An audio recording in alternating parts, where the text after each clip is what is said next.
Olá, aqui quem fala é Daniel Carvalho Arquiteto e hoje eu vou apresentar um novo vídeo aqui, uma nova série no nosso canal, que é como construir sua casa em 10 passos. E o primeiro passo é qual? É a escolha do terreno, é o passo número 1. E antes de começar, eu queria pedir para você deixar seu like, clicar no sininho aí das notificações para você receber as novidades do nosso canal e também compartilhar com aquele seu amigo que está escolhendo um lote aí para a construção de uma casa. Então, se você quiser entender um pouco melhor como é que é o processo de construção de uma casa, eu fiz um e-book chamado Como Construir Sua Casa em 10 Passos. O download é gratuito e o link está aí na descrição. Então vamos lá, vamos falar aqui sobre as grandes questões que os clientes trazem para que a gente quer colocar uma luz nisso, clarear, esclarecer tudo, para que você possa fazer uma decisão acertada na hora de comprar o seu lote. Porque quem busca uma casa está almejando tranquilidade, qualidade de vida e quer fugir daquela questão toda caótica que é o ambiente urbano, né? Então, como é que você escolhe o melhor lote para sua casa? A gente vai abordar algumas questões aqui em relação a dimensões, atividade, localização e infraestrutura instalada. Bom, o primeiro ponto aqui que a gente tem que se atentar é a questão da infraestrutura instalada. O que eu quero dizer com essa infraestrutura instalada? Bom, o seu lote já possui energia elétrica? Já tem ali a passagem toda feita para alimentação de água? Como é que é feita a parte do esgotamento sanitário do seu condomínio? Você tem uma fossa séptica ou a malha de esgotamento sanitário urbano chega até o seu lote? Então, são questões que você vai ter que levantar quando você visitar o lote com o seu arquiteto ou com o seu corretor, na hora de escolher o seu lote. Tudo isso está sendo atendido? Ou se não é atendido, como que eu busco soluções para isso? Uma outra questão também que é muito importante é a proximidade com equipamentos urbanos. Então, esse condomínio está próximo ali de um comércio, de escolas, faculdades, supermercados, farmácias, hospitais, tudo aquilo que vai facilitar a sua vida no dia a dia. Porque se você viver isolado, tiver que se deslocar sempre para uma área urbana, vai ser muito complicado. Você não vai ter a paz e a tranquilidade que você tanto quis na hora de comprar o seu lote para construir a sua casa. Uma outra questão é a questão das dimensões do lote. Vamos pensar aqui que a gente tem um lote de 360 metros quadrados, que é um lote urbano padrão. Normalmente ele tem 12 metros de frente por 30 de profundidade. Se você ocupar 50% desse terreno, você vai ter uma casa de 180 metros quadrados térreo, né? Pensando que a gente vai ter uma ocupação de 50%, visto que as casas não ocupam, né, o lote inteiro, que é isso mesmo que a gente busca em casas, né, que elas não ocupem tudo, que a gente tem uma área de jardim, uma área de quintal, uma horta. Então a gente tem que levar em consideração isso, qual que é o tamanho de casa que eu quero ter para o lote que eu estou comprando. Normalmente a gente trabalha com lotes na casa de 1.000 metros quadrados, que é um lote bem legal, bem bacana, dá para fazer uma casa muito boa, normalmente é 20 por 50, então muitos clientes também utilizam edículas, né, fazem uma área de lazer separada, uma casa de 2 andares, então fica com aquele espaço livre, uma área verde muito boa. E também uma questão relativa às dimensões do lote é também a forma do lote, né, a morfologia dele. Quando a gente pensa no lote, a gente tem que pensar no lote mais ortogonal possível. Você já deve ter ido em alguma casa ou em apartamento que tem uma parede que não é ortogonal à outra e aquilo causa um ambiente desconfortável, que aperta o ambiente em uma das extremidades. Isso não é legal, não é bom. Isso também dos lotes, porque o fundo é mais confortável que a frente, só que a casa ela tem que respeitar os afastamentos, então a implantação fica um pouco mais complicada. Eu estou dando um exemplo extremo aqui, tá bom? Normalmente a gente tem lotes de fim de linha ou de cul-de-sac que eles têm dimensões mais generosas, mas também tem algumas questões de não serem completamente alinhados ou ortogonais e isso atrapalha um pouco na hora de implantar a sua casa. Agora, uma outra questão é relativa à declividade do lote. Eu chamo isso de ponto de atenção porque isso pode tornar o seu projeto inviável, né? Ele é um fator determinante para saber se o que você quer fazer ou o tipo de casa que você quer viver cabe naquele lote, tá? Então, vamos aqui apresentar as tipologias de terrenos em aclive, declive e plano. E qual que é o ideal no final das contas? Vamos começar aqui falando sobre o terreno plano. Bom, todo mundo diz que o terreno plano é o ideal, né? Porque ele não vai ter problemas, né, de contenção e tudo mais. Só que o terreno plano, ele também é um lote um pouco mais sem graça. Por quê? Você não consegue ter vistas, você não consegue estar elevado da rua ou do vizinho. Você provavelmente vai estar nivelado com o vizinho. Você vai ter que fazer uma área de lazer em si mesmada. Então, o lote plano também ele esconde que ele é plano, né? Normalmente ele vai ter um declive, um aclive oculto. Então, na verdade, a gente não gosta tanto do terreno plano por essas questões, mas dependendo do tipo de casa que você quer construir, ele pode ser o lote ideal para você. Agora, ainda nesse exemplo, a gente apresenta aqui a residência Aniele, que é um projeto do escritório, que é um terreno de 450 metros quadrados em Nova Lima para uma casa de 2 andares. Nesse caso, a gente até colou numa das divisas e ele é todo ensimesmado, né? O lazer é tudo nele e você só consegue ter vistas a partir do segundo pavimento. Vou deixar aqui o card aqui em cima na descrição também, o link para vocês assistirem o vídeo sobre a residência NL. E temos o segundo tipo de terreno, que é o terreno em aclive. Na imagem fica muito claro, é o terreno que você tem que subir para alcançar a sua casa. Então, para algumas pessoas isso é um problema. Você tem que subir uma escada para acessar a casa, ou a garagem tem que ficar no nível acima, né? Você tem que subir uma rampa, dependendo da inclinação da rampa, fica perigoso, né? Se chover, alguma coisa. Estou dando aqui alguns exemplos extremos. Mas tem alguns terrenos também em aclive, que eles sobem um pouco e depois eles ficam planos, ou eles têm um aclive bem suave que você quase não consegue perceber, que eles são terrenos bons para você comprar e fazer a implantação da sua casa.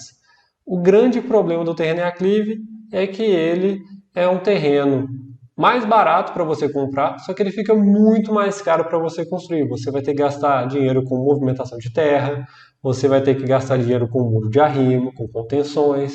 Então, muita gente não percebe, mas os terrenos em aclive, na hora que você compara ele com outro tipo de terreno do condomínio, ele vai ser um lote mais barato, porque ele oculta esses valores maiores de construção. Um exemplo aqui de projeto feito pelo escritório, vou deixar o card aqui em cima para vocês, é a residência AD. É um terreno com um leve aclive, que em nada prejudicou a implantação da casa. Na verdade, ela ficou até mais imponente ali no lote, ficou no topo do lote. E depois ele tinha um aclive que depois ficava mais plano. Então a casa ficou bastante imponente, dá para ver aqui na imagem. E isso não prejudicou em nada e também não trouxe grandes contenções. A gente só tinha que fazer algum tipo de contenção do lado esquerdo da casa e isso também não inviabilizou as soluções que os clientes tanto queriam. Vamos agora para o último tipo de lote, que é o lote em declive, que a grande vantagem dele é essa que eu mostro na imagem, que é a vista. Um exemplo de projeto feito em terreno em declive é o da residência TN. Também vou deixar o card aqui em cima para vocês conhecerem um pouco mais desse projeto. O que é legal desse projeto? Você chega na casa, depois você desce um meio nível para área social e no andar de cima você tem os quartos. Todo mundo tem vista nesse tipo de terreno. E, além disso, até o pavimento de baixo aqui da casa tem vista, porque ele tem um declive bem legal, dá uma vista bem bacana ali no fundo do lote. Foi uma implantação muito boa. Esse terreno ele fica num topo de morro, então ele consegue ter vistas tanto para frente quanto para trás. Ele em declive teve qual vantagem? A gente não teve que gastar com contenção, nem fazer muro de arrimo ou qualquer outra coisa que pudesse encarecer a obra, né? A movimentação de terra também foi mínima. Qual que é a desvantagem do terreno em declive? É quando você tem um terreno que é aquela pirambeira. Aí complica, porque você praticamente vai ter que construir um prédio para manter a sua casa ali. Já teve cliente que queria uma casa térrea num terreno que descia, sei lá, 30 metros, 15 metros. Isso aí ia causar um grande paliteiro abaixo da casa, então não era o ideal. Então, se o cliente gosta de uma casa escalonada ou gosta de trabalhar sem ter esse problema com contenção, o terreno em declive é sempre a melhor solução, além do que eu vou mostrar aqui no próximo slide. Qual que é o ideal que a gente acha? A gente fala que é sempre o terreno em declive, porque ele sempre permite esse tipo de visada. Você pode ter uma vista definitiva, você pode estar acima do vizinho, se você tem um terreno em declive, né? O vizinho que vai estar na parte de baixo. Então, eu acho que essa é a grande qualidade dos terrenos em declive. Por último, e não menos importante, a gente vai falar aqui da localização. A localização do seu lote é muito importante. Vou dar um exemplo mostrando essa imagem aqui. Por exemplo, esse terreno aqui de esquina ele é até maior que os outros terrenos que você está vendo aqui. Só que a gente tem um problema, a gente tem que respeitar 2 afastamentos frontais aqui, o que limita, né, a implantação da casa, e também você tem um movimento de carros em 2 ruas. Então, o terreno em esquina normalmente é uma roubada quando você está em condomínios fechados e tudo mais. Eu nunca aconselho isso para os meus clientes. O melhor é estar no interior do quarteirão e você fica numa área mais preservada. No máximo tem um carro passando na rua, você vai estar numa área mais amena aqui, que pode ser a sua área de lazer ao fundo do lote, um local com mais silêncio, também é um local que vai estar com influência direta somente do vizinho da parte de baixo, então vai ser muito complicado você ter algum tipo de problema.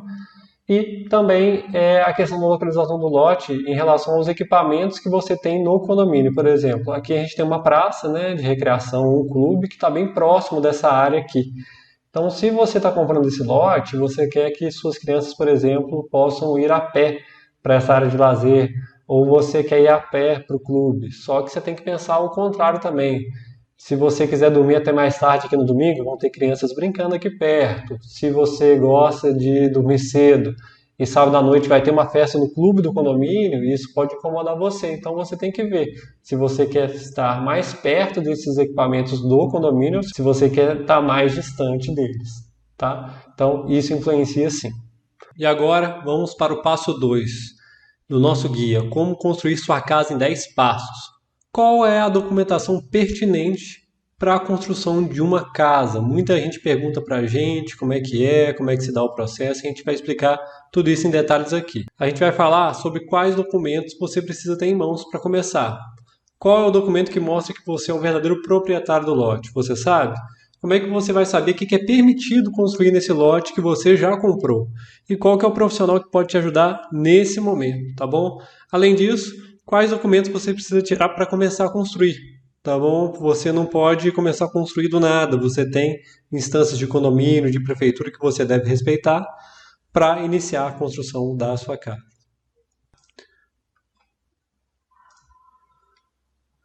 Então vamos lá, primeiro a gente vai falar aqui do registro do imóvel. O registro do imóvel, ele é o documento mais importante, porque é ele que determina quem que é o dono e responsável pelas obrigações do lote.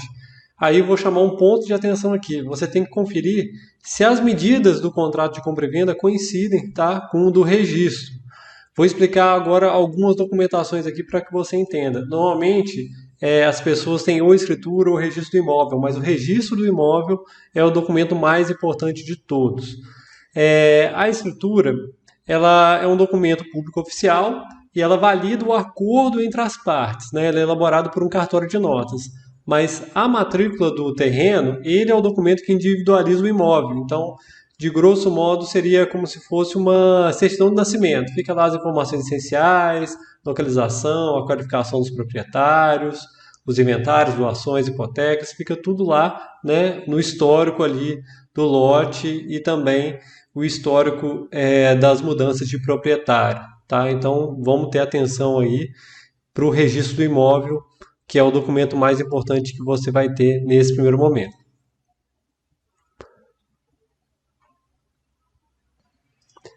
Então, como eu falei anteriormente, a matrícula do imóvel é requerida no cartório de registro de imóveis, né? Como inicialmente você não tem construção, a matrícula ela tem as informações relativas ao lote, né? E ela é necessária para dar entrada em algumas prefeituras no projeto legal, para você fazer a aprovação e poder tirar depois seu alvará de construção. Um outro documento que aí eu chamo aqui como um ponto de atenção é que poucos profissionais pedem esse documento, ou poucos proprietários de lote têm esses documentos em mãos, né? Então esse documento que eu vou apresentar aqui é um dos mais importantes para você saber se o que você quer para o seu lote é possível e viável. É informação básica, que em Belo Horizonte a gente chama de informação básica, e em alguns outros estados, né, fora de Minas Gerais, ou em alguns outros municípios daqui, é chamada de certidão de informações do terreno. É um documento que a prefeitura elabora e ela orienta o uso do terreno segundo o plano diretor vigente. Então, aqui do lado, você pode ver, tem informações de patrimônio cultural, tem diretrizes de proteção, tem todas as questões que a gente deve respeitar, porque não basta você ter um lote e querer edificar uma casa. Às vezes, o plano diretor diz que aquele setor é só para prédios, ou aquele setor é só comercial, então você não pode ter uma casa ali, entendeu? Então, muito importante é você solicitar a informação básica ou a certidão de informações junto à prefeitura, porque só assim um profissional como arquiteto ou engenheiro ele pode verificar todos os parâmetros desse documento e conseguir perceber se tudo que você quer é viável naquele terreno que você já possui. Vou falar aqui de outros dois documentos, só que esses outros dois documentos eu vou entrar em mais detalhe nas próximas semanas, tá? Nos próximos passos, que é primeiro o alvará de construção e o habite. O que é o alvará de construção? A gente faz as etapas do projeto, a gente emite um projeto legal com plantas, cortes, fachadas, uma memória de cálculo para a prefeitura, né? O arquiteto envia, o engenheiro, essas pranchas para os órgãos responsáveis por fiscalizar e avaliar novas construções na cidade, normalmente é uma secretaria de planejamento ou uma secretaria de obras do município, e depois de realizar a avaliação de todos os parâmetros urbanísticos, de tudo que é necessário, e às vezes até a solicitação de algumas correções no projeto enviado, eles emitem o alvará de construção, ele que autoriza o início das obras no seu terreno. Caso as obras sejam iniciadas antes disso, o proprietário provavelmente será notificado, multado e terá a obra embargada. Ou seja, vai ter perdido tempo e dinheiro. Então, sempre vá à prefeitura, entregue o projeto com a assinatura do seu arquiteto ou engenheiro de preferência, para que você tenha tudo regular na hora de iniciar suas obras e também não ser vítima de alguma denúncia ou alguma coisa, porque se a documentação estiver toda certinha e você tiver com o alvará de construção válido, não há nenhum problema em realizar suas obras. Por último, a gente tem o habite. O habite é mais distante ainda, porque após a conclusão da obra pela empreiteira, né, da sua preferência, o proprietário pode solicitar a vistoria do imóvel pelo órgão responsável da prefeitura. Esse documento, ele verifica o que, o habite? Que tudo que você enviou lá no projeto legal foi construído. Então, a prefeitura faz uma vistoria para verificar isso, se a construção está de acordo com o projeto aprovado. E com a BITS em mãos, você está com as chaves e também está tudo certo. Aquela área vai ser registrada, tudo no seu nome. Se você precisar realizar alguma venda, alguma coisa, você não tem problema de adicionar essa área construída ao lote que você já possui. Que é a importância do levantamento topográfico. Você sabe o que é um levantamento topográfico? Fique de olho nesse vídeo que você vai entender. Aqui está um resuminho dos tópicos. A gente vai falar sobre quais informações são apresentadas pelo levantamento topográfico e quem faz esse tipo de serviço. Como que eu vou saber se o meu lote está em conformidade com a matrícula, se o meu lote ele é um lote viável para a construção de tudo que eu sonho, e também qual que é a declividade, como é que eu vejo os platos naturais, quais são os melhores locais para construção, qual que é a importância, né, da orientação solar desse meu lote, como é que eu peço uma sondagem. Então vamos lá. Antes de tudo, o levantamento topográfico ele é interessante porque com esse levantamento, ele também é chamado de levantamento plane-altimétrico, você vai saber qual que é a declividade do terreno, ou seja, se ele é em aclive, se ele é em declive, se ele é um lote praticamente plano, qual que é a orientação solar, você vai saber onde é que fica o norte. Então é bom colocar os quartos sempre para a face leste, onde você recebe o sol da manhã, a face oeste e a face norte costumam ser faces mais quentes aqui no hemisfério sul. Então a gente precisa entender isso um pouco melhor para que a casa tenha maior conforto, né, ambiental. Também você vai ver os platôs naturais do terreno, que talvez seja um local estratégico para colocar uma edícula ou para alocar a própria casa, qual que é o nível de acesso em relação à rua, ali vai ser a rampa da garagem, porque já fica mais próxima, a rampa fica menos inclinada, e qual também a sua altura em relação aos vizinhos, né? Você vai conseguir ver, se eu colocar 2 pavimentos aqui, eu já fico acima do vizinho aqui da frente, então isso já me ajuda a ter uma vista permanente daquela área, daquela mata, daquelas montanhas, daquele lago, né? Então, antes de tudo, o topográfico ele também vai te ajudar na verificação da área e dimensões do terreno. Por que eu falo que isso é tão importante, verificar área e dimensões? Porque o seu lote pode ter sido invadido ou invadir a área dos lotes vizinhos. Isso pode causar muito transtorno na hora de você regularizar. Então, se você já olha isso de cara, você já consegue ir na prefeitura regularizar a área ou notificar o seu vizinho caso ele tenha feito uma invasão ao seu lote, tá? Outra coisa que muitos clientes perguntam também nessa questão de verificar áreas é o que eu faço se a área do meu terreno estiver, né, diferente da área da matrícula. Toda prefeitura tem um setor e tem um procedimento próprio para você regularizar essa área perante os órgãos competentes. É muito interessante para eles terem essas áreas regularizadas, porque com isso fica mais fácil o processo de aprovação dos projetos, tá? Então, qualquer diferença que você vê lá e que seja necessária uma regularização, você já pode entrar em contato com a prefeitura para resolver isso quanto antes. É um procedimento bem tranquilo, tá? E aí, o que eu falei anteriormente, qual que é a orientação solar, né? Qual que é a importância dela? Ela tem que ser levada em conta na hora do projeto. Você vai perceber, quando você receber a sua prancha ali, é, um levantamento topográfico feito por um topógrafo, você vai ver que sempre tem um norte marcado. Por quê? Com isso você consegue localizar melhor os cômodos, setorizar melhor sua casa, quartos bons para dormir e salas boas para convívio, né? Você não vai ter que ficar convivendo com calor excessivo, ou às vezes as áreas que ficam ao sul são áreas escuras, algumas vezes também são propícias a formações, né, de patologias construtivas advindas da falta de luz ou de uma quantidade maior de umidade, né? Então você tem que ter orientação solar para que você tenha a melhor casa implantada no seu terreno. Então a orientação solar vai variar lote a lote. Então qual que é a melhor orientação ali e setorização dos cômodos no seu lote? Outra coisa é em relação à implantação da casa, né? Quais são esses platôs naturais? Como é que você evita grandes cortes e aterros, né? Verificando a declividade. Isso é uma outra coisa importante de se ver. E aí, eu vou chamar um ponto de atenção aqui que eu acho muito interessante. Sempre que o cliente pode, eu dou essa sugestão, que é pedir a sondagem do terreno no momento da topografia. Normalmente as empresas de topografia já oferecem esse serviço. Eu acho muito interessante, porque às vezes em alguns condomínios fechados há um histórico de fundações que não foram muito bem feitas, de casas com rachaduras que podem ser evitadas através de uma sondagem realizada nesse primeiro momento. Estamos agora no passo 4. A gente vai falar sobre o programa de necessidades da sua casa. O que é o tal programa de necessidades então, Daniel? É o seguinte, depois que a gente resolveu as etapas de topográfico, de documentação básica, por exemplo, a informação básica, o arquiteto ou engenheiro da sua preferência ele já tem todas as condicionantes do terreno e consegue verificar também quais são as suas potencialidades. Então ele precisa do programa de necessidades para montar a proposta comercial, porque já acontece nesse momento uma análise prévia. Ele vê se o número de metros quadrados é possível ser construído naquele terreno, se aquela casa daquele tamanho ela também cabe naquele terreno, se a implantação vai ficar como você gostaria que ficasse. Então ele já consegue verificar todas essas questões, né?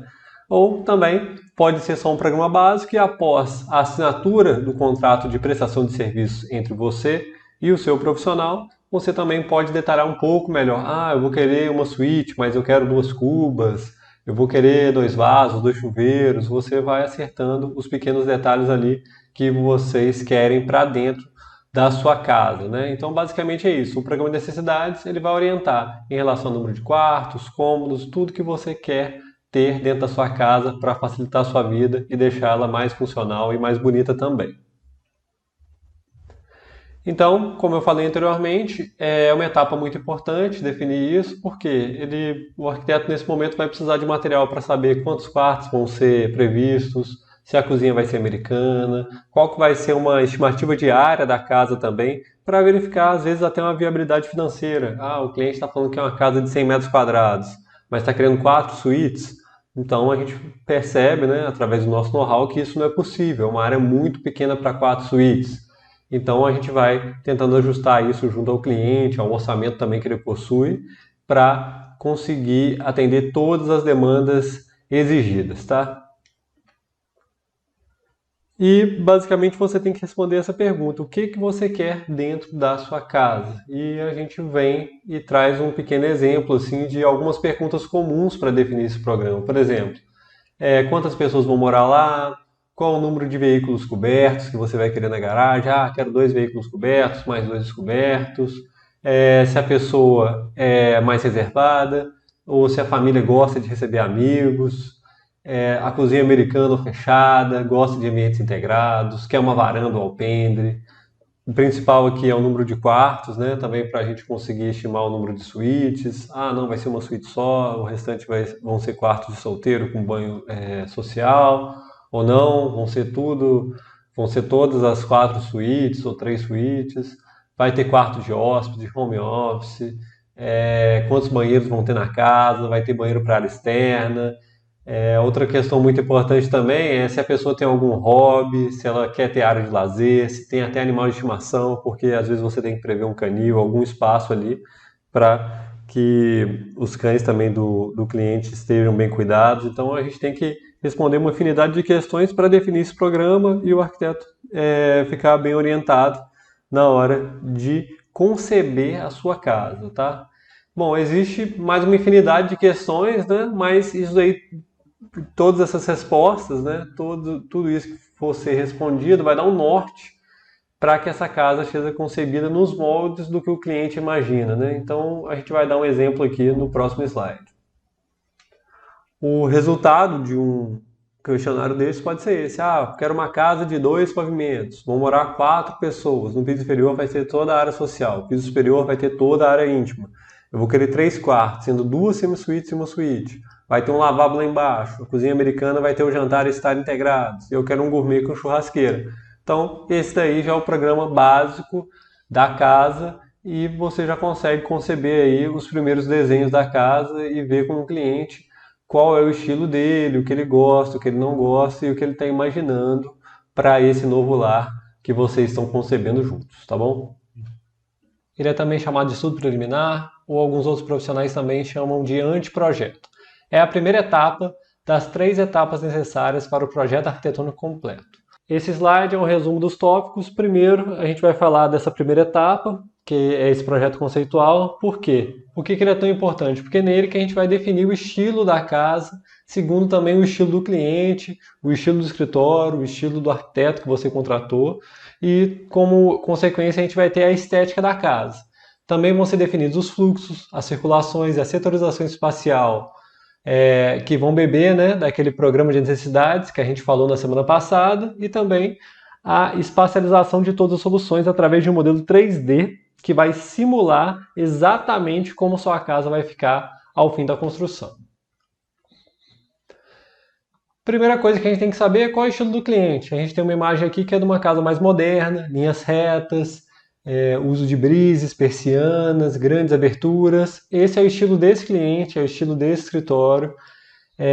Tem outros clientes que querem casas mais clássicas, casas com telhado, que tem um estilo mais rústico. Então você tem que alinhar isso junto com o seu arquiteto para que você tenha o resultado desejado ao final dos trabalhos. Porque essa etapa vai servir para o arquiteto fazer o quê? Ele vai conceber o projeto completo da casa, ele vai definir tudo. Bebendo naquele programa de necessidades que você fez junto com o seu profissional, ele vai definir toda a parte de distribuição de espaço, setorização dos ambientes, onde é que vão ficar as circulações, o fluxo de pessoas em ambientes privados, sociais, de uma maneira que o pessoal que estiver descansando nos quartos não seja atrapalhado pelo pessoal que está na área social da casa, né? Então a gente vai ter que estudar tudo isso para que a casa fique o mais confortável e funcional possível, além de bonita. E o que a gente faz para conseguir aproximar um pouco mais o cliente dessa realidade da casa?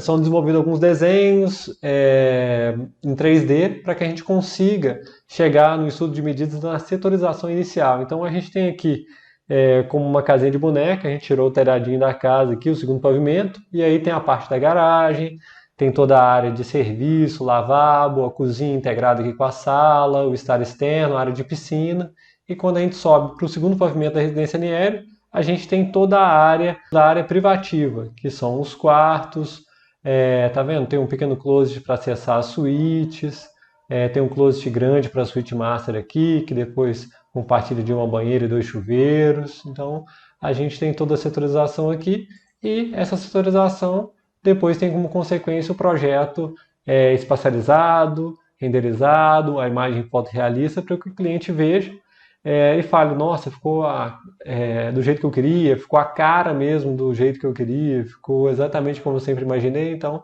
é necessária essa etapa para que a gente consiga alcançar os desejos e necessidades do cliente. Então, é muito importante o modelo 3D porque a gente começa a simular diversos desejos dos clientes, né? Por exemplo, na residência MM, a gente fez uma casa que tinha toda a área social em pé direito duplo. A gente tem uma grande sala de estar, a gente tem uma sala de jantar aqui, uma cozinha, e todo esse trecho aqui está em pé direito duplo, que também tem uma grande vista aqui para o outro lado. Aqui a residência DM, que a grande questão do partido proposto era ter uma área social bem reservada em relação à rua e aos vizinhos, mas muito ligada ao interior da casa. Então, essa área social aqui externa é o coração da casa. O cliente também tem um estúdio que ele gosta de tocar, reunir os amigos, tem toda a área de cozinha, espaço gourmet aqui e a área de piscina na área de descoberta aqui. Em cima tem as varandas dos quartos, suíte, 2 quartos e um estar íntimo aqui. Um outro exemplo aqui é uma imagem da parte dos fundos da residência NL, é a área de lazer. Então a gente tem toda a parte social aqui embaixo da casa, ligada a um estar também externo e a área de piscina e deck. Aqui a residência CG, é uma casa térrea de um andar só, mais minimalista, que a gente tem 2 quartos, a área das suítes, e o início da casa é o quê? É cozinha, sala de jantar, sala de estar, uma grande varanda aqui para vista, para mata. Então, toda a área social da casa está setorizada nesse trecho e toda a área privativa da casa está nesse trecho aqui. E a ideia é que grandes aberturas fizessem a integração de quem está dentro da casa com a mata. Aqui são algumas imagens da residência TN, que a ideia era uma casa um pouco mais industrial, vocês conseguem perceber pelo estilo, concreto aparente, blocos de concreto aparente aqui também, concreto aqui no chão, madeira, venezianas aqui na cor madeira. Então era uma casa que tem um pouco mais de personalidade, tem um cobogó aqui para uma área de escritório. E aqui é a parte interna da casa, então tem muito concreto aparente, o piso é todo em granilite, tem uma vigona aqui de concreto aparente também. Então a ideia era ser uma casa assim. E já tem a NL, que é uma casa um pouco mais clássica, então tem aqui a escada em concreto, tem a cozinha integrada, tem uma vista ali para o fundo, a gente consegue perceber tudo isso, e tudo isso eram desejos do cliente, porque a gente também percebeu que, além de condensar as exigências do cliente nesse caso, a gente também estava pegando as limitações impostas pela legislação. Então, desse lado esquerdo aqui, ela é colada com a divisa, a gente consegue ver até nas imagens anteriores. Então, tudo isso a gente faz um equilíbrio entre essas partes, tanto em relação aos desejos do cliente, quanto ao que a legislação municipal permite. Por último, a imagem aqui da residência NL, que a ideia era o quê? Era um grande loft aberto, com quarto ali no andar de cima, com uma varanda integrada, e uma sala de TV, uma sala de estar, sala de jantar, cozinha ao fundo, tudo isso ligado à área de lazer aqui do lado. Então, a varanda lá de cima, ela já faz uma área coberta para a área de churrasqueira aqui embaixo, e aqui tem uma área de spa, com umas espreguiçadeiras, um deck. Então, tudo isso era desejo dos clientes, muita luz, muita abertura para a vista aqui do lado direito, que dá para a Serra da Moeda, e poucas aberturas para o vizinho aqui, então são pequenas fendas, além de uma abertura zenital aqui para melhorar a iluminação durante o dia da casa, tá bom? Então, essa é a etapa de estudo preliminar, de projeto conceitual. É nessa etapa que o arquiteto concebe o projeto completo da casa, a distribuição dos espaços, a utilização dos ambientes, circulação, fluxo de pessoas, a divisão entre os espaços privados e sociais e também o estilo e estética da casa, né?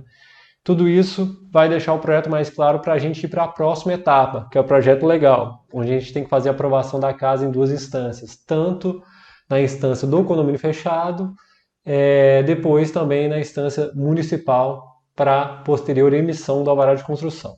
A gente vai falar da segunda etapa do projeto arquitetônico, que é a aprovação do projeto nos órgãos competentes. Vou dar aqui um resumo dos tópicos para facilitar e nortear tudo que será esclarecido nessa apresentação. Por que que você precisa aprovar o projeto da sua casa? Muita gente pensa, o lote é meu, eu faço o que eu quiser. Não, não é bem assim. E quais são as instâncias de aprovação desse projeto, né?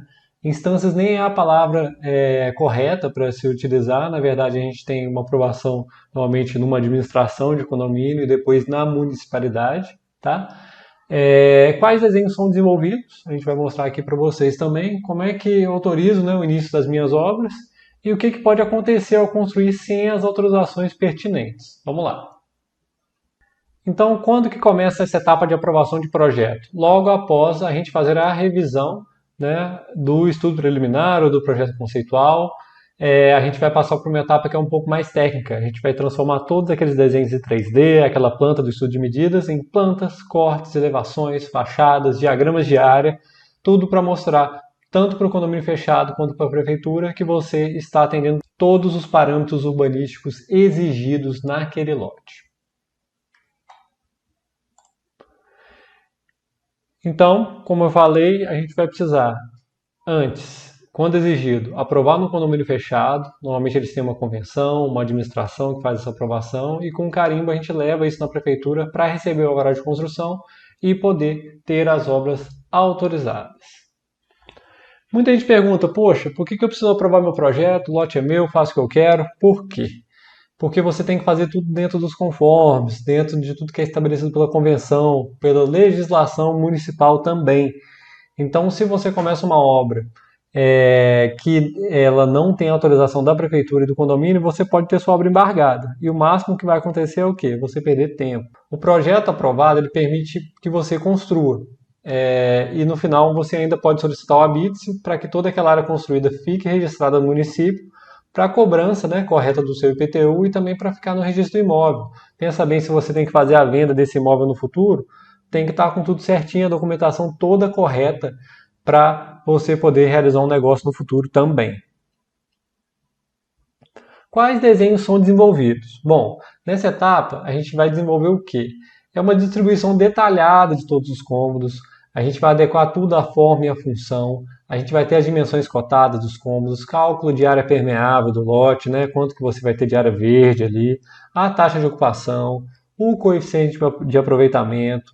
A prefeitura vai ver também as áreas de iluminação, normalmente uma exigência do código de obras, o tamanho dos acessos, a especificação dos afastamentos frontais, laterais, fundos, para ver se você está atendendo tudo. Ou seja, esses desenhos vão ter todas as informações pertinentes à análise dos órgãos reguladores, tendo em vista tanto o Código de Obras que eu já falei e a Lei de Usucapião do Solo vigentes no município.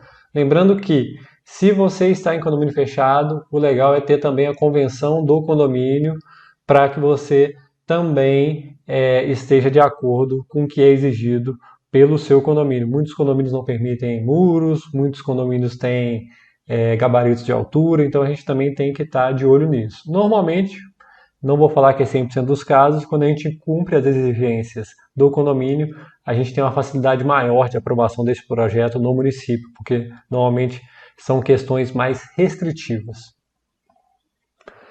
Então, a partir do momento que esse projeto entrou no condomínio, recebeu o carimbo, depois foi para o município e também foi aprovado, o proprietário já pode solicitar também uma estimativa de custo total da obra para uma empreiteira. Então ele já tem mais ou menos noção dos acabamentos, já tem uma noção geral ali da área, né, que vai ser construída. E aí esse projeto aprovado também serve para você buscar um melhor financiamento para a construção, né, da casa no banco da sua preferência. Isso eu não vou entrar em detalhe aqui porque eu não sou especialista em projeto. Você busca o seu gerente do seu banco para conversar sobre essas modalidades de financiamento, tá bom? E agora chegamos ao passo 7. Vamos falar sobre o projeto executivo e também sobre o detalhamento do nosso guia, como construir sua casa em 10 passos. O projeto executivo de detalhamento é o famoso projeto para obra. É o projeto que vem depois da aprovação dos órgãos competentes, né, tanto da administração do condomínio quanto nos órgãos da prefeitura, e ele é um detalhamento milimétrico que vai orientar os empreiteiros na hora de executar a obra e também, antes disso, para elaborar o orçamento discriminado dessa obra, para você saber quanto que você vai gastar. Então, resumindo os tópicos do que a gente vai falar o que você precisa para iniciar as obras. Primeira coisa é do projeto legal aprovado, é a etapa anterior, é o passo 6 que a gente falou aqui, que após a aprovação dele você tem um alvará de construção e você está liberado para iniciar as obras no seu lote. Quais são os projetos que você precisa contratar? O projeto arquitetônico sozinho não é suficiente para você executar as obras, tá bom? A gente vai precisar também da contratação de um projeto estrutural, um projeto elétrico e um projeto hidrossanitário, tá bom? E o que é entregue nessa etapa do projeto? É uma base completa, né? É um projeto completo para execução desde o primeiro tijolo, né? E como é que você vai fazer um orçamento dessa obra? Né, detalhado mesmo, com o valor certo, só com esse projeto executivo de detalhamento completo. Primeiro, o que a gente precisa para começar? Né? Como eu falei anteriormente, o alvará de construção emitido pela prefeitura, os projetos complementares definitivos, normalmente, já vou deixar aqui a dica, as empreiteiras que realizam as obras, elas já têm alguns parceiros, né, que fazem a elaboração desse projeto, às vezes eles já incluem isso no preço, ou colocam como um plus aí, né, nos trabalhos que eles vão realizar junto com você. Além disso, a gente tem que fazer uma consolidação junto ao cliente de todas as especificações de materiais, de revestimento e os acessórios, né? O que são os acessórios, gente? São as louças, os metais e os fornecedores parceiros. Então, é aquela hora de visitar a loja, ver o que combina, o que cabe no bolso, o que não cabe no bolso, tá? Vamos falar primeiro aqui do projeto executivo. O que o projeto executivo é? Ele é o projeto onde a gente tem toda a questão técnica, né, referente aos espaços que a gente concebeu nas primeiras etapas, né? Ele tem todas as informações necessárias para que a obra seja desenvolvida. Então a gente vai ter ali planta de alvenaria, planta de materiais de piso, parede, teto, uma planta de forro, luminotécnico. A gente também vai ter uma compatibilização, né? A gente vai receber as disciplinas de estrutura, elétrico, sanitário, ar-condicionado, gás, enfim, qualquer outra disciplina que também for influenciar a arquitetura da edificação, a gente vai receber, vai fazer a compatibilização, ver se não tem um pilar lá no meio da sua sala, se não tem uma tubulação aparente num trecho que é um pé direito duplo, né? Então a gente vai ver e tentar mitigar o máximo as questões que podem dar problema na hora da obra, né? Em resumo, né, é um projeto que considera todos os espessores de bloco, revestimento, instalação, estrutura, é o mais próximo que a gente pode chegar da realidade do canteiro de obras, porque o projeto ainda é o planejamento desse canteiro. Vou abrir aqui um projeto executivo feito pelo escritório para vocês terem uma noção. Então esse daqui é um projeto executivo que a gente fez, então tem aqui as plantas de piso acabado, piso osso, a altura da platibanda aqui de cobertura, a locação da casa, a questão toda do passeio, os níveis de acesso, a gente acerta tudo aqui. Tem uma planta de situação aqui também para localizar. A gente tem uma planta aqui, uma planta com o forro, a gente tem uma planta luminotécnico também, aqui é no detalhamento, vou mostrar mais para frente para vocês. Aqui são umas plantas de alvenaria, então os blocos em laranja aqui são os blocos de 19 centímetros, estão cotados aqui, os amarelos são de 14. Então a gente já tem em cinza também os pilares marcados, com as dimensões corretas. Você olhando aqui já tem toda a questão de esquadria especificada, um layout básico também. Aqui estão alguns cortes que a gente indicou em planta, as fachadas, né? Fachada frontal, um outro corte transversal, aqui a fachada lateral esquerda, fachada lateral direita, a fachada posterior dessa casa. Aqui a gente tem a especificação de tudo, né? De marmoraria, torneiras, então está tudo aqui especificado nesse quadro aqui bem completo. E aí a gente tem outras pranchas aqui de lona técnica e tudo mais, tá? Então vamos voltar aqui para a apresentação. Então esse é o projeto executivo, espero que não tenha ficado nenhuma dúvida. E tem também o detalhamento. O detalhamento é como se a gente desse um zoom naqueles desenhos. A gente faz ampliação de áreas molhadas e tudo mais. O que vai ter nesse detalhamento? A partir do ponto que a gente faz uma ampliação, a gente vai representar melhor alguns detalhes construtivos. Então, algum detalhe de peitoril, algum detalhe de alguma peça, colocar ali que a marmoraria vai ter pias esculpidas, por exemplo, né? A cuba esculpida no próprio mármore, no próprio granito, vai ter a paginação dos revestimentos de piso e parede, vai ter o mapa das esquadrias, a planta de forro, locação de luminária, detalhe de guarda-corpo, altura de peitoril, quadro de especificação quantitativo de todos esses materiais, louças, metais, enfim, tudo para você ter o material necessário para o desenvolvimento das obras, tá? Então, vou mostrar aqui parte do detalhamento que a gente realizou aqui para esse projeto. Vou dar um zoom aqui para a gente ver. Então, aqui é parte do detalhamento que a gente realizou, né? Além da planta de lunotécnica e tudo mais. Então, tem aqui a bancada da marmoraria, tem a especificação, o acabamento da marcenaria, tem aqui, tá vendo, a marmoraria da cozinha, para mostrar como é que é, onde é que está alocado o cooktop, onde estão os pontos d'água, aqui que vai ter um barrado, uma alvenaria. Então, tá tudo aí detalhado, tudo certinho. Nesse caso, o cliente também solicitou a marcenaria planejada, então a gente tem marcenaria até da rouparia aqui, tudo detalhado para que as obras aconteçam e que o resultado final fique exatamente do jeito que o cliente pensou e imaginou. E aí, como é que você vai saber o valor da sua obra? Com esse projeto em mãos, o empreiteiro, ou construtora, ou qualquer que seja a empresa que vai realizar o orçamento da sua obra, já vai ter todo o material necessário para fazer o orçamento analítico. O que é o orçamento analítico? É o orçamento detalhado da sua obra. Você vai saber quanto você vai gastar até de prego nessa obra. Então, vai estar tudo ali especificado, tanto em relação ao material, quanto também especificado tudo relacionado aos serviços prestados, aos prestadores de serviço também, tá joia? Então, você precisa chegar nessa etapa para você saber finalmente o valor exato da obra. Qualquer valor dado antes desse momento é uma estimativa de preço, porque aqui você vai saber até a ferragem, você vai saber toda a questão de concreto que vai ser utilizada, alvenaria, esquadrias, tudo mais vai estar detalhado nesse projeto, então não vai ter erro. E chegamos agora ao passo 8 do nosso guia, como construir sua casa em 10 passos.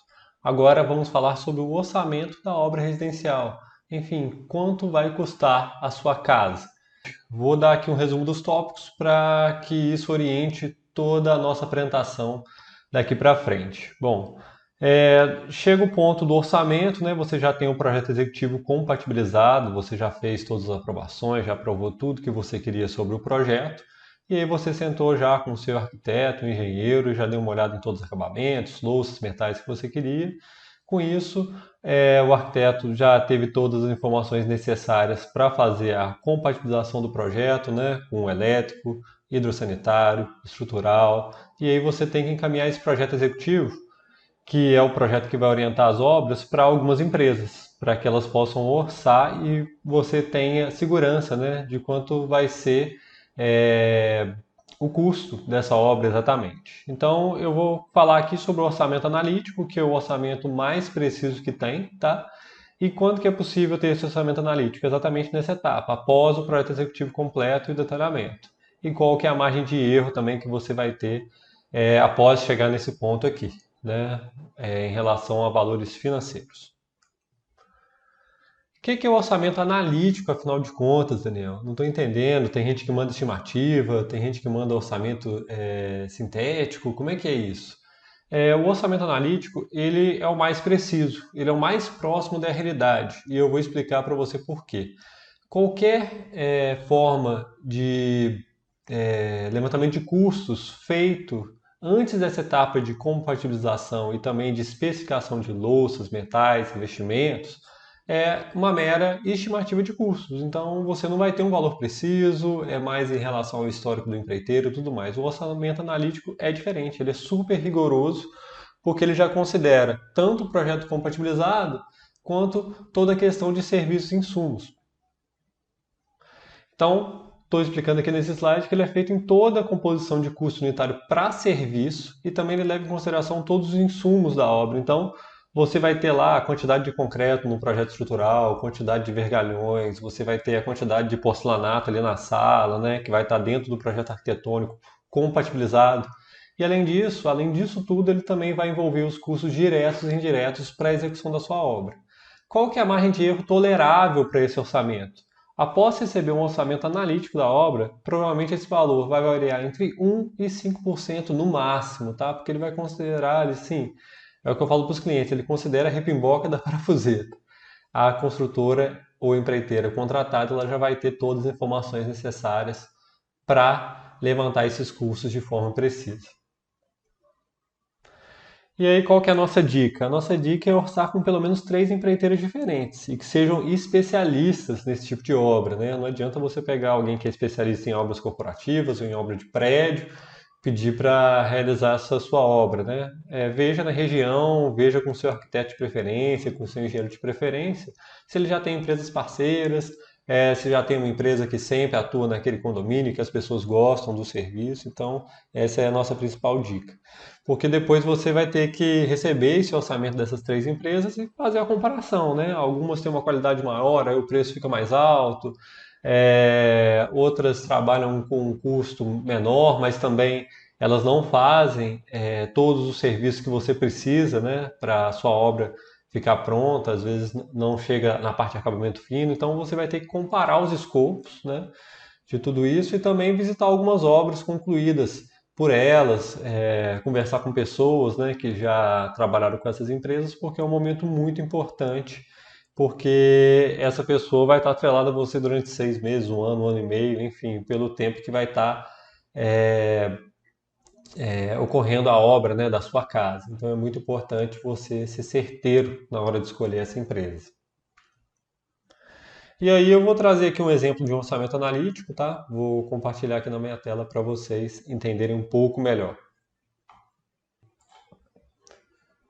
Então tá aqui só a título de curiosidade, tá bom, gente? Eu estou trazendo aqui um orçamento que foi feito pela Ingecid, feito pelo engenheiro Marcelo.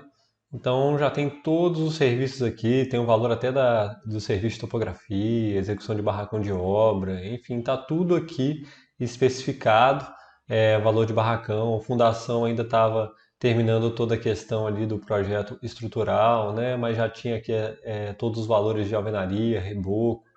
E aí você vê, sempre tem a questão do material e da mão de obra especificada aqui. Como é que é feito, né, esse orçamento analítico? Normalmente é feita uma pesquisa, a empreiteira ou construtora, né, que vai realizar esse orçamento, ela pega pelo menos três cotações e adota um valor mediano para colocar aqui na tabela e o cliente conseguir ter o valor exato da obra dele, tá? Então, isso daqui só está a título de curiosidade, é um orçamento aqui de alguns anos atrás, então não está atualizado. Dependendo da época que você vê esse vídeo, esses valores vão estar mais atualizados ainda, mas eu só queria mostrar para vocês qual que é a carinha dele aqui, tá bom?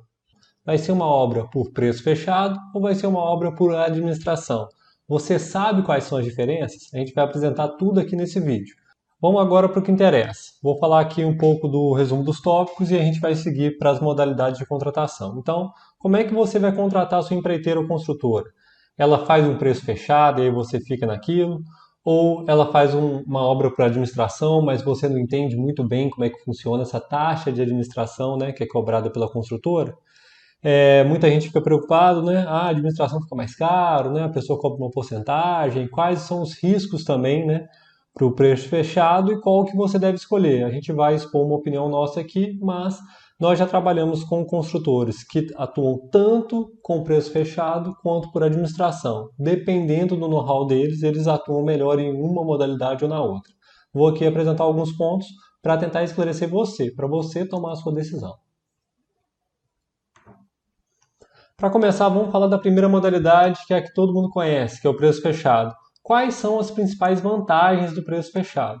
Bom, primeiro, que é o contrato mais prático que existe. Você pega lá o orçamento analítico da empresa, já estão lá tudo, já tem tudo, né, especificado, tudo mais, e você vai pagar aquele valor até o final da obra. Isso vai ser dividido em valores mensais, ou você vai pagar por medição, enfim. Aquele preço é um preço meta, né, é um preço que é o limite ali para chegar, caso não tenha alguma alteração aí durante toda a sua obra. Então é isso, o cliente vai pagar esse preço fixo e ele é determinado por quem executa a obra, né? Ele vai executar o quê? Da fundação até o último acabamento. Então está tudo incluído nesse contrato, né, de preço fechado. Você tem que verificar esse escopo para ver se não tem alguma coisa faltando, às vezes tem uma questão de acabamento fino que não está inclusa, você tem que estar de olho nisso tudo. Eu acho uma boa opção para épocas de economia estável, né? Mas como a gente vive no Brasil, a gente não vive isso muito bem, né? Os preços variam, né? A gente tem inflação, a gente tem outras questões aí, né? O custo unitário básico de construção ele vai sendo alterado ao longo do tempo por conta de questões econômicas e políticas que a gente vive assim, semanalmente nesse país, né? E aí vou falar agora uma média do mercado, tá? Conversei com outros 3 engenheiros que trabalham também com preço fechado aqui na região. Isso pode mudar de estado para estado, de cidade para cidade. Vou falar uma média, mas a média gira em torno de 20% do valor da obra. Então você tem uma obra. Vou dar um exemplo aqui, tá? São valores a título de curiosidade. Se uma obra vai custar 100 mil, terá um valor de 20% a mais, que será a remuneração dessa construtora. O restante é preço de custo e vai ter 20%. Por que que é 20%, né? Ah, já vi ser menos e tudo mais. Na verdade, é como se fosse praticamente uma taxa de administração, mais um pequeno seguro. Por quê? O pessoal que está fazendo a obra em preço fechado, eles também estão no risco. A obra tem que dar aquele valor no final, então ele tem que ter uma certa gordura para poder trabalhar. Vou falar aqui nas desvantagens. Vamos lá para as desvantagens. A principal desvantagem é a primeira que eu mando aqui, é a questão da tributação no Brasil, né? Você tem uma questão de bitributação aqui, por quê? No Brasil a gente tem a cobrança de vários impostos, né? PIS, COFINS, ISS, enfim, todos os outros. Eu não vou entrar em detalhes aqui, tá? Mas a empreiteira, ela vai emitir uma nota fiscal para o cliente pagar. E ela vai incluir os impostos sobre esses preços, né? Então, no que diz respeito tanto a produtos e serviços subcontratados. Dessa forma, ocorre uma bitributação, né? Um imposto sobre imposto que ele encarece um pouco mais a obra, tá joia? Uma outra questão é que é necessário realizar um pequeno exagero, tem que ter uma gordura, uma pequena margem nos custos, né, para mais, porque o risco é muito alto. Por exemplo, se esse construtor for executar a fundação ali e descobrir uma surpresa, alguma parte do terreno que precisa de um reforço, o que vai acontecer? Ele vai ter que arcar sozinho com todos esses possíveis problemas que venham acontecer no futuro. Então, toda essa variação de preços e esses imprevistos, igual eu falei anteriormente, eles vão estar também previstos aí nesse orçamento. Então, isso encarece um pouco mais o trabalho do preço fechado, tá? Outra coisa é que qualquer alteração fora do contratado, ela costuma sair mais caro, pois exige um aditivo e negociação. Então, vou querer, na verdade, eu tinha colocado porcelanato na sala, vou querer, sei lá, mármore travertino até o teto. É um material mais fino, é um material mais caro, a instalação é mais complicada, tem que ter mais cuidado da equipe, o serviço tem que ser mais bem feito ainda do que seria no porcelanato, então você vai ter que negociar esse valor extra para fazer o assentamento desse material mais fino. Estou dando só um exemplo, pode mudar a bancada, pode estender a casa, enfim. Podem acontecer algumas alterações no meio do caminho que fica um pouco mais complicado, porque o parceiro, né, empreiteiro construtor, orçou aquele projeto fechadinho lá no começo, e agora ele cresceu, agora ele está com materiais mais finos, então isso tudo altera o preço, tá joia? Então o que a gente tem que fazer para o contrato por preço fechado para que ele funcione bem? O que é fundamental? É que desde o início, vamos lembrar aqui o que eu falei nos passos anteriores, o escopo da obra tem que estar claro para ambas as partes e também o projeto ele já tem que estar compatibilizado com estrutura, elétrico e hidrossanitário pelo menos. Então é muito importante essa etapa para que o construtor ele já tenha condições de fazer um orçamento analítico na medida certa para você e que você não tem que pagar mais ou a menos. Já trabalhei assim com muitos parceiros que usam preço fechado, não houve nenhum problema para os clientes, nem para as construtoras também. Depende mesmo da construtora se ela tem um know-how maior para preço fechado ou para administração. Vou apresentar aqui a administração. Bom, vamos lá, essa é a segunda modalidade, né? Eu vou falar agora algumas vantagens e algumas desvantagens dela, tá? O que vai acontecer quando você está trabalhando com obra por administração, né? A construtora, aí vou dar um exemplo de novo, né? A construtora vai, orça todo esse projeto vai custar 100 mil reais, estou falando aqui a título de curiosidade, né? A execução vai custar 100 mil reais. E aí você vai ter uma parte que vai ser a remuneração dessa empresa. E como é que é essa remuneração, né, da construtora? Ela vai girar em torno de 15% de taxa de administração. Então a construtora vai ganhar ali 15 mil reais, por exemplo, né? Então ali já vai ter tudo, tá, gente? Custo de material, custo de mão de obra, e aí você vai acertar depois se é remuneração fixa, se é por medição, tá joia? Então vai incidir 15% sobre tudo que está sendo feito dentro da obra. Agora vamos pensar, se a obra for muito grande, essa taxa de administração ela tende a diminuir. E se a obra for muito pequena, ela tende a ser um pouco maior, tá joia? Então vai variar entre 10% e 20%, mas no mercado o usual tem sido os 15%, tá? Por que que o pessoal também chama, às vezes, isso de preço de custo, né? O pessoal já ouviu falar muito de comprar apartamento em planta e tudo mais, né? Que a venda é preço de custo. Ela acontece dessa mesma maneira, porque o cliente pega a tabela ali de orçamento, ela sabe o custo, ela vai saber o custo de cada item da obra. Então, eu acredito, né, pelo menos em relação aos engenheiros que eu conversei e também os clientes que já realizaram os projetos, né, a execução dos projetos, eles acreditam que é a forma mais justa de remuneração, tá bom? Então, fica justo para todo mundo. Se há uma alteração, incide uma taxa de administração sobre a porcentagem que aquela alteração vai causar no orçamento completo, tá? E se for necessário interromper ou alterar os serviços por algum motivo, não tem problema, não tem penalidade para nenhum dos dois lados. Por exemplo, estou construindo minha casa, agora não tem dinheiro mais para nada. A empreiteira, a construtora que está ali, né, fazendo a obra para a administração, ela para naquele momento, cobra a administração até o último serviço realizado ali e vai embora. Ou o contrário também, vou querer fazer uma área aqui maior, vou querer realizar uma mudança de piso, vai ser X% a mais, então vai incidir uma taxa de administração sobre aquela porcentagem a mais ali que vai entrar no valor da obra, tá?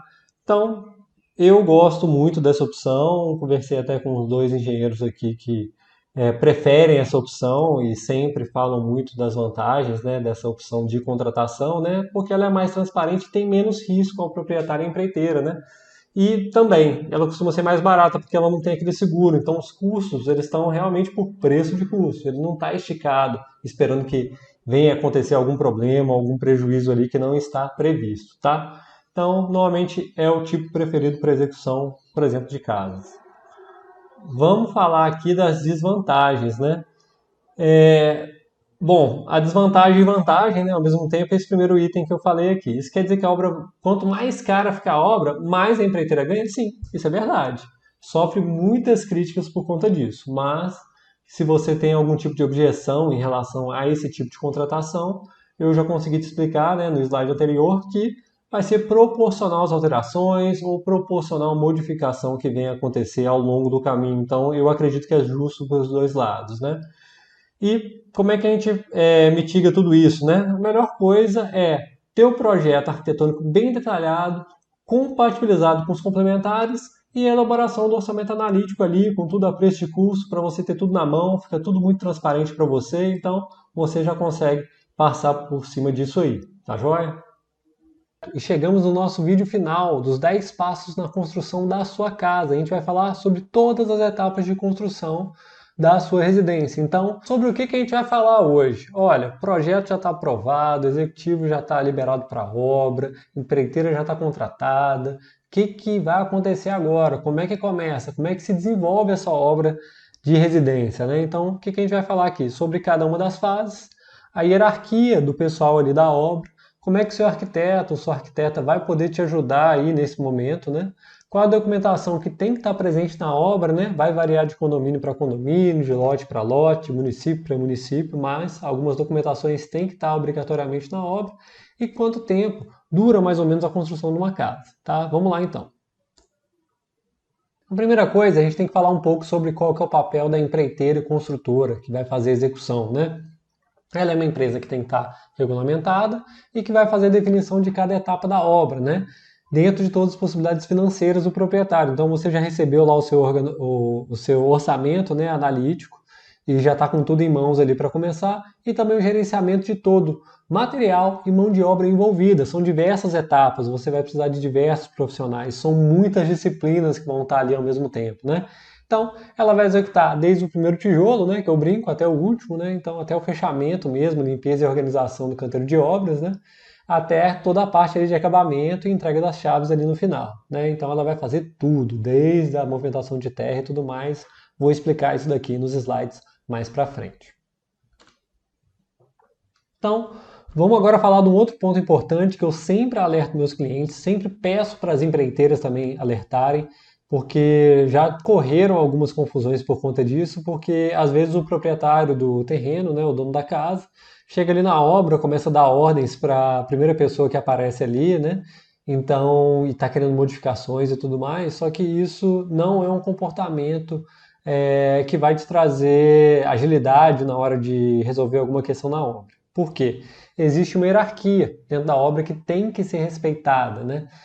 Então, o que é recomendado que eu sempre oriento os meus clientes, né? Você deve buscar sempre o gestor da obra, né? O arquiteto ou o engenheiro responsável ali pela execução, né? Porque ele vai repassar ali para o mestre de obra, que vai repassar para todo mundo ali, né? Para os pedreiros, serventes e todo mundo, né? Todos os subordinados que a gente tiver ali na obra, né?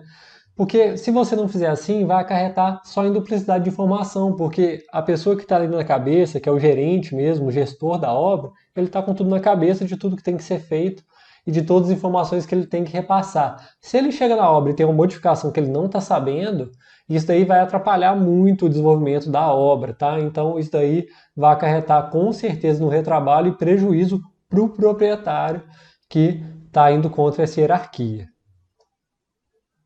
Agora vamos lá para uns pontos de atenção, né? Depois de contratar a empreiteira, né, a construtora, você já vai ter o que será feito, em quanto tempo, quanto vai custar esses serviços, né? Então você não vai ser mais surpreendido por uma mudança de preço absurda. Uma outra questão também normalmente uma obra residencial ela varia, né? Segundo o porte da casa. Não tem como eu falar assim, a sua casa, uma casa é 6 meses. Não.